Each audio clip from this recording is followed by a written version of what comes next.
guys, Tana Ashley here. Today I wanted to talk about my background and tell you a little bit of how I ended up where I am today. So as most of you know, I have been into fitness since I was about 13. My mom would always drag me to the gym every summer, and I wasn't a huge fan of it at first. I'd sit on my phone, I'd sit there and text, and I was like, this stuff is so stupid. By the time I hit 16 though, I absolutely loved it. I was super thankful that my mom took me to the gym because I knew like all the muscle groups and all of that. And since I had started developing such a passion for it, I went and bought all these fitness magazines. I decided I'm graduating high school a year early so that way I could go ahead, become a personal trainer, do beauty school, because all I want in life is to make people feel beautiful and amazing. So those are my two goals. So throughout beauty school, everyone would always come to me for like fitness advice, like blah, blah, blah. And it was so ghetto. So I would like fold up, I would take a notebook paper, I would fold it up into like 6 pieces, and I would break down day 1, 2, 3, 4, 5, 6. These are the workouts you're gonna do these days, blah, blah, blah, like try to eat this and all of that. And so, you know, and I wasn't charging for it because I absolutely loved it. That's like what made my heart light up, is just knowing that these people are reaching their goals. So I finished beauty school and I go straight into a salon, and my salon, I chose a salon that was really close to the gym I went to. So, and it was a gorgeous, gorgeous, gorgeous salon. So here I come, like 17 years old, and I'm like hair in a bun, like gym clothes, stinky ass armpits because I just got done working out, like let me shampoo you. Whoa. And so yeah, like every single one of my clients though, they're just like, girl, you need to do fitness, like that is what you're passionate about. And because in between clients, it'd be like, all right, cool, I'd work out in the morning, go start work. If I had like an hour or 2 break, I'd go back to the gym and work out again. And so everyone's like, you really need to do something with fitness. And I was like, I just don't know how to even get started.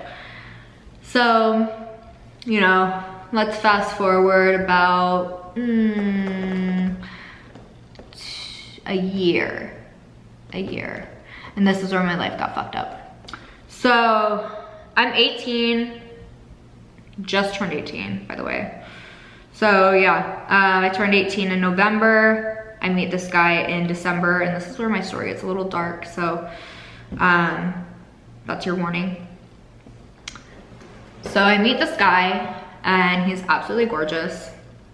Just fell in love with him like within 2 seconds. And first week of knowing him, I was super, super sick, like deathly ill. And he had offered like, you know, I'll take care of you, like whatever you need, I'll bring you medicine.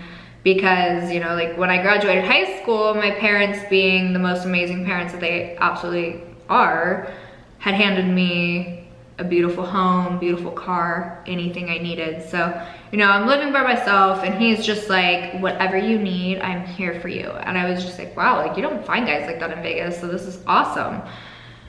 And, you know, so still doing hair, still trying to figure out how I could start like kind of doing personal training. And the personal training thing, I finally kind of started getting going, and I had so many people just flaking on me. Like it was constantly like people were 30 minutes late or just not, I'd show up to the gym and then they just didn't show up. So I got really discouraged with that. I was actually like devastated by that, because I was just like, fuck, like this is what I want to do. Like I want people to feel good in their own skin, and it's not happening. So, you know, I gave up on personal training. I'd still helped like my hair clients that needed help. And you know, I was doing pretty good with my hair business. And then you know, like I'm still 18, and I was kind of like, you know what? I want to get like a night job. Like I just want to like get introduced somewhere so eventually I can start bartending, because I think that would be a lot of fun. So I get hired at House of Blues as a host, and I'm struggling to make ends meet. Like I could barely pay a $100 phone bill. And so, you know, trying to balance all of this stuff, balance a relationship, and about 3 months into that relationship, I had just seen a side of him that was very, very dark and fucked up, and that should have been my red flag, but I have one of those hearts that's just like, it's okay, I could fix them. So he would constantly compare me and put me down. Like, he would call me skinny fat, or you need to work out more, you need to do this, you need to cook for me, you need to clean for me. And like, here I am, I live in a 6,000 square foot house, trying to keep that clean with my 2 dogs. And here he is in like his 2,000 square foot house that I have to go clean there now. So now I'm cleaning like 8,000 square feet in houses when I only live in one. So, you know, I'm trying to just balance everything and be the best girlfriend I can be, since he kept comparing me to his ex. And I kept thinking, okay, well, maybe if I'm better, like maybe he'll kind of like forget about her, get over her, whatever. And, you know, finally 4 months in is kind of when, you know, all that shit started happening. But then I also found out that he was a drug dealer. And I had just lost one of my best friends to a drug deal. And I was like, there's no way in hell I will ever touch a drug. I will never disrespect my brother like that. Like, cause the guy that died was like my brother. I was like, I will never disrespect him like that. So no, I will not be involved with that. If that's what you choose to do, feel free. So he was like, all right, whatever. And he was selling weed and GHB. And I didn't realize how big of a drug dealer he was until we got arrested. So he had a grow room in his house. He was manufacturing GHB, and I didn't know what GHB was at the time. He pretty much explained it.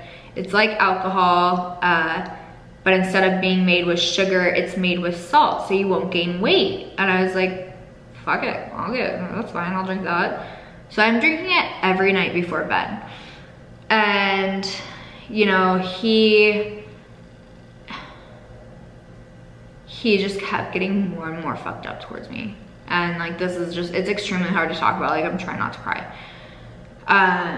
So I decided that I wanted to call it quits because I couldn't handle it anymore. And I was like, I'm just sick of being put down. Like, I can't deal with it. And I told him that night, I said, I'm done. I just want to walk away. So he broke into my house and stole my dogs while I wasn't home. And I freaked out because my dogs are my life. And I went banging on his door, and I was like, I could hear my dogs crying in the garage, which is what just absolutely destroyed me. So I'm like, just give me my dogs, please. Like, that is all I ask. Like, you can honestly take anything you want from me. Just don't hurt my animals, please. And he lost it, like went completely psycho, grabbed me by my throat, threw me in the bushes, started beating the living shit out of me, put dirt and rocks in my mouth. And I had a friend in the car, and her dad happened to be a cop, thank God. So the cops got out there pretty quickly. He had already fled and took off, so no one could find him. But the cops were very like, girl, you have to press charges. Like, this is not okay. And I was like, I can't do that to someone. Like, I can't do it. And they're like, he will kill you if you do not do this. And I'm like, all right, fine. So did the report, blah, blah, blah, whatever. And I promised everyone, I'm done. I will never see this guy again. So a few weeks go by, I don't talk to him, and he starts creeping his way back into my life. And, you know, he's just like, I care about you, blah, blah, blah. So then my heart, I'm like, oh, okay, he changed. So we get back together, and of course, same shit. You know, putting me down constantly, just being mean. Anything I did was wrong. And the one night he finally asked, hey, I need you to do this drug deal for me. And I said, no, I told you from day one, I will never fucking touch a drug. Like, drug deal, I'll say. So he's like, oh, well, if I was dating so-and-so, I wouldn't have to ask her twice. And like, my ego came out, and I was like, oh shit, okay. I'll do it, and I'm gonna do it 10 times better than her. So I pick up the GHB from him, and it ended up being a setup by the feds. So I got caught up on a $10,000 drug deal. And I get in the van after being arrested. I mean, we're in the South Point parking lot, a huge casino out here. All these undercover cops come out. I'm on the floor in a dress, and I'm like, what'd I do wrong? It was just drugs. Like, what? Fucking, I'm an idiot. And yeah, I get put in this van, and the guy driving it, I went to a private school with his daughters. So he turns around, he's like, you know, my family's very well known in this town. They have a very successful business. He goes, if you needed money, why didn't you ask your parents? And I was like, I don't need money. Like, I wasn't doing it for money. And he's like, what? And I'm like, it was for my boyfriend. I just wanted to make him happy. So get to jail. I'm in a holding cell, and I'm the only one with a blue tag. So everyone's like, girl, that's federal shit. Like, you were done. Like, you will probably go to prison for 5 years. And I'm just sitting there like bawling. Like, there's no way. Like, what did I just, like, I honestly just ruined my life. And so my dad's old employee walks by, he sees me sitting in there, he calls my parents, lets them know what's going on. He's like, this is what's gonna be happening. She's gonna have a hearing in the morning. The fact that she has no priors, she will be let out on RO. So I was released. And out of that whole entire situation, I think the most heartbreaking part of it was looking my parents in the eyes and just seeing the disappointment from them. And from that day forward, it was anything and everything I do is for my family. And I will never, ever, ever disappoint them, ever again. So my mom wouldn't talk to me. She's just driving, like, we set you up with the most perfect life, and this is like how you repay us. Like, really? So, you know, she was very angry, but they stuck by my side 100%. Like, I had to go pay 10 grand for a lawyer and I wasn't making that kind of money. Like, I couldn't fucking afford a lawyer. I had to do payments every month. And you know, my lawyer's like, you know, you'll be okay because you have no priors. The feds ended up printing all of your text messages, so they already see like what your ex was doing to you, and they see that like all your text messages are about hair or drinking.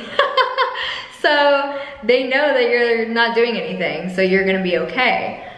And so I was very thankful for that. So I go to trial, and they tell me like, hey, you're getting 6 months house arrest. You were in possession. Like, this is what you're being charged with. So 6 months house arrest, and you get a year of probation. And so I was like, okay, like, I'm thankful that I'm not going to prison. Like, this is the time where I need to figure out my life. So around this time, I'm about 20 years old. Still working at House of Blues, still doing hair, and I was single for sure at this time.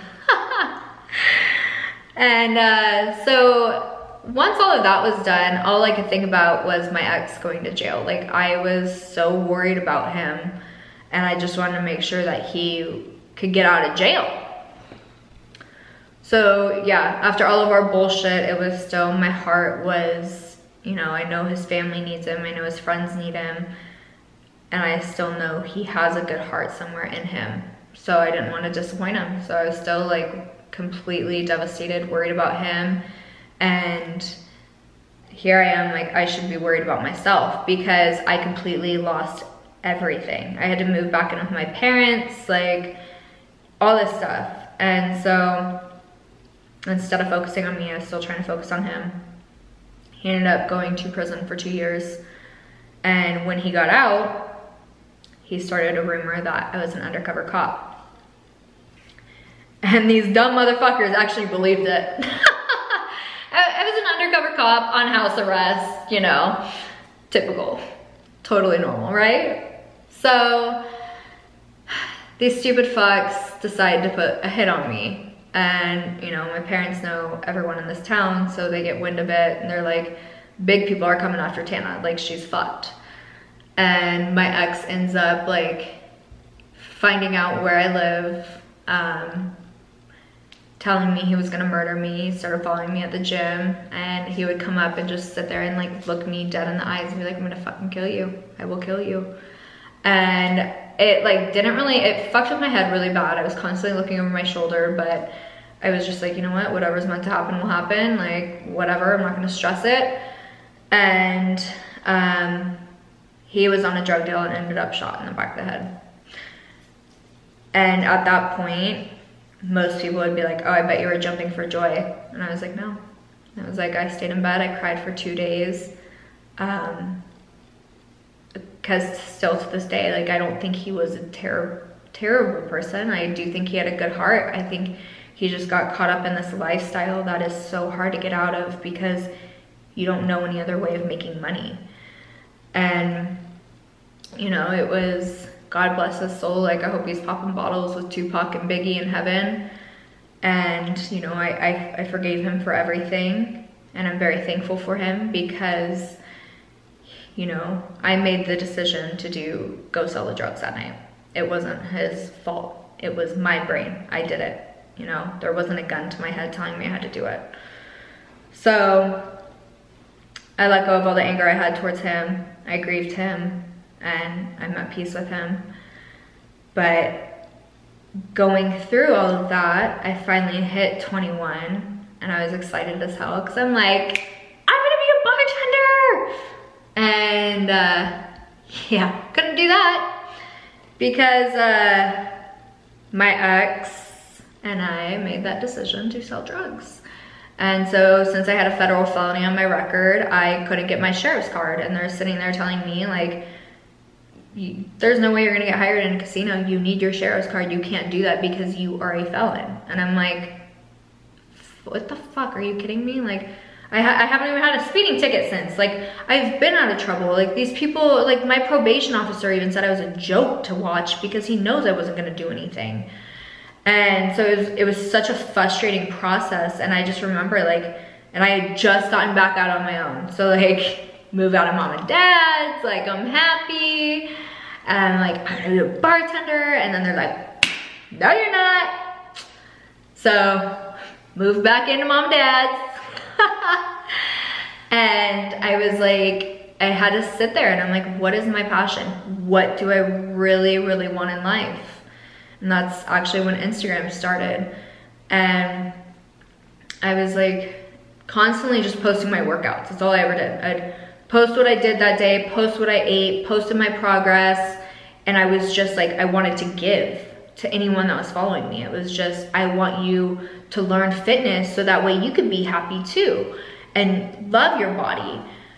So my following just started to grow and grow and grow.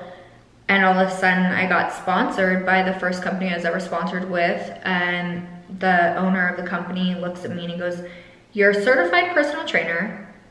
You know a shit ton about fitness. You've done it for pretty much half your life. Why are you not an online trainer? And I was like, I didn't know that was even a thing. I was like, I have no idea how to get started, like none of this. So when I first started online training, like I made all my plans on my phone and my notes, and that's how I would send them out to people. I didn't have a website, none of that. Like people would PayPal me money and my little ghetto ass is like, okay, let me make this in my notes, send. And so God bless all my very first clients. You rock. And I'm sorry for like not being the best trainer I could possibly be, but I was being the best at that very moment. But I'm a lot better now. I have a better system now. But I always laugh because it was like, people are always like, you have to have a website when you first start a business. You have to do this, you have to do that. And it was like, I didn't have a website until like 2 years into my business. But you know, the whole felony thing is, I was so blessed with that because it truly pushed me into my passion. I get to help people worldwide now. And that is the most meaningful thing that I could ever do with my life. So, you know, like the whole point of me even opening up about this story is like, just because you have a record does not mean you go back and start selling drugs, robbing people, doing stupid shit like that. Sit in your shit. and figure out what your passion is. And if you can't figure it out, like, holler at me, we'll fucking talk about it. We'll figure out your passion together. And then the other message is for kids who think it's cool to date a drug dealer. Like, it's not. Drug dealers are not cool. Most of them are broke. Most of them, well, actually, yeah, most of them are broke, unless you're El Chapo. Yeah, and then you're gonna end up dead or in jail. That's it. That's seriously the drug dealer's life. And that's not fair to your family. It's not fair to your friends. It's not even fair to yourself. Like, it's not a path to go down. And I just remember, because by being back in high school, like, just getting out, very immature mindset, I'm like, yeah, like, fucking dealing drugs, doing this, whatever.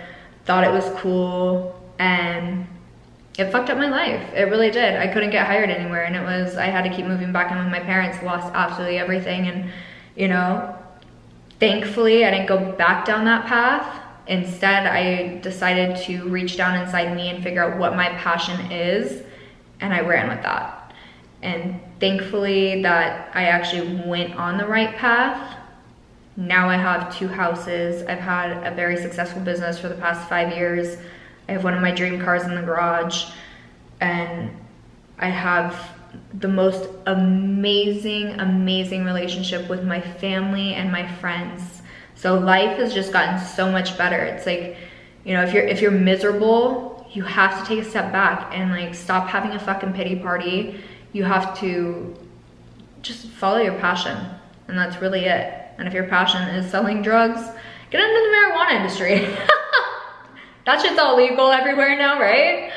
No, I'm joking. But, you know, I wanted to share this story in hopes that I can help someone who is feeling down on themselves, or someone who is stuck in an abusive relationship, anything of that sort. If I could just help one person, that makes me happy that I opened up and shared this story. And I was told not to, because people might judge me and all this other stuff. And quite honestly, I don't care if someone judges me, if they think I'm a bad person because of a felony that I got when I'm 26 now, when I got when I was 18. That's fine. I know my heart, I know my mission in life, and I know I'm a good person. And, you know, I just want to help other people get to the same place, the same happiness that I'm in right now. So yeah, that's my story, that's my background, and the whole lesson in it is just because you mess up once does not mean it's the end of the world. So, and if you ever need to talk to someone, feel free to DM me, email me, whatever you want, and I will do my best to help you get out of your rut and get kicking ass in life. So I hope this message was touching to you, and I'm sorry that I was kind of like all over the place with this, but it was a lot, and it was very difficult to talk about. I know I'm like still kind of like hee hee hee, but trying to stay upbeat about this and just be happy and thankful for the life I'm in now. So, and I hope you're happy, and I hope you're thankful for where you're at right now. But I will talk to you guys soon.